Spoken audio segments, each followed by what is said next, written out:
পাকিস্তানের বালুচিস্তানের জাফর এক্সপ্রেস ট্রেনে হামলায় নিহতের সংখ্যা সরকারিভাবে এখনো প্রকাশ না করা হলেও পাকিস্তানের নিরাপত্তা বাহিনী অভিযানের সময় ৩৩ জন হামলাকারীকে হত্যা করা হয়েছে বলে দাবি জানিয়েছে।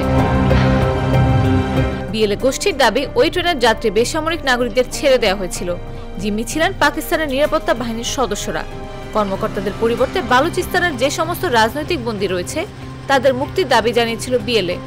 কোয়েটা যাওয়ার পথে বোলান উপত্যকার কাছে ৪০০রও বেশি যাত্রীবাহী ট্রেনটিতে হামলা চালানোর এ ঘটনা সাম্প্রতিক বছরগুলোতে বালুচ লিবারেশন আর্মির সবচেয়ে বড় হামলা বলে মনে করা হচ্ছে।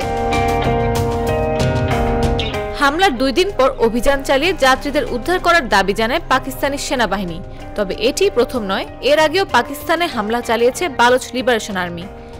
প্রশ্ন হচ্ছে, বালুচ লিবারেশন আর্মি কারা এবং কেনই বা তারা পাকিস্তানের বিরুদ্ধে সক্রিয়?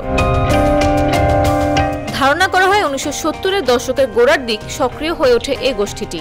সেই সময় পাকিস্তানের সরকার ক্ষমতায় ছিল জুলফিকার আলী ভুট্টো। এরপর যখন সামরিক স্বৈরশাসক জেনারেল জিয়াউল হক ওই দেশে ক্ষমতায় আসেন, তখন বেলুচিস্তানের জাতীয়তাবাদী নেতাদের সঙ্গে তার আলোচনা শুরু হয় এবং সশস্ত্র বিদ্রোহের অবসানের পর বিএলএর সদস্যরা মূলত নিষ্ক্রিয় হয়ে পড়ে, কিন্তু ২০০০ সালে তারা আবার সক্রিয় হয়ে ওঠে। এই বছর হত্যা করা হয় বালুচিস্তান হাইকোর্টের বিচারক নওয়াজ মার্রিকে। এই ঘটনায় একজন রাজনীতিবিদ এবং তার ছেলেদের বিরুদ্ধে অভিযোগ ওঠে। এই সময় থেকে পাকিস্তানি সেনাবাহিনী এবং সরকারি সংস্থার ওপর আক্রমণের ঘটনা বাড়তে থাকে এবং এই জাতীয় অনেকগুলো ঘটনায় দায় স্বীকার করে বালুচ লিবারেশন আর্মি। পাকিস্তানে ২০০৬ সালে বালুচ লিবারেশন আর্মিকে নিষিদ্ধ বলে ঘোষণা করা হয়। সেই সময় খায়ের বক্স মার্রির ছেলে বালাচ মার্রিকে এই গোষ্ঠীর নেতা হিসেবে ঘোষণা করা হয়। এরপর হঠাৎ ২০০৭ সালের নভেম্বর মাসে বালাচ মার্রির মৃত্যুর খবর পাওয়া যায়। পরে বিএলএর পক্ষ থেকে খবরটি নিশ্চিত করে জানা হয় যে ডুরান্ট লাইনের কাছে সংঘর্ষের সময় তাদের এই নেতার মৃত্যু হয়েছে।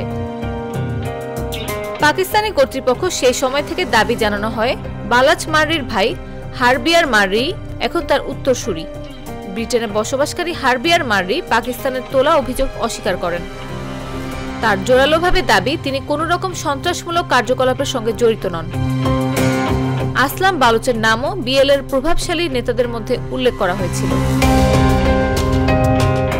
বালুচ লিবারেশন আর্মি ২০১৭ সালের নভেম্বর মাসে বালুচ রাজি অজয় সাঙ্গারের নামক বিচ্ছিন্নতাবাদী জোটে যোগ দিয়েছিল। এই জোটে বালুচ লিবারেশন ফ্রন্ট এবং বেলুচিস্তান রিপাবলিকান গার্ডও শামিল রয়েছে, যারা সশস্ত্র অভিযান চালায়। এই জোট পাকিস্তানে বহু হামলা চালিয়েছে। পাকিস্তানের নিরাপত্তা বাহিনীকেও বহুবার নিশানা করেছে বিআরএএস। এই জোট প্রথমবার আত্মঘাতী হামলার দায় স্বীকার করে ২০১৮ সালে।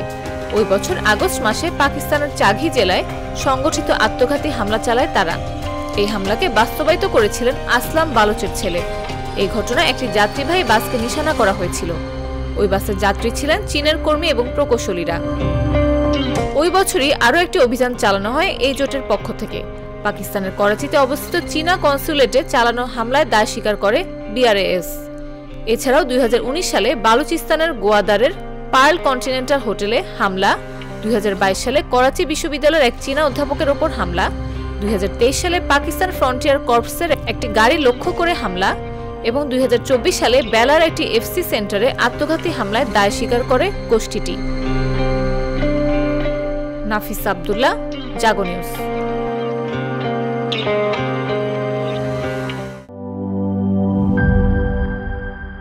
Enjoy the life, চলো উড়াই খুশি তুলে নিয়ে হাতে।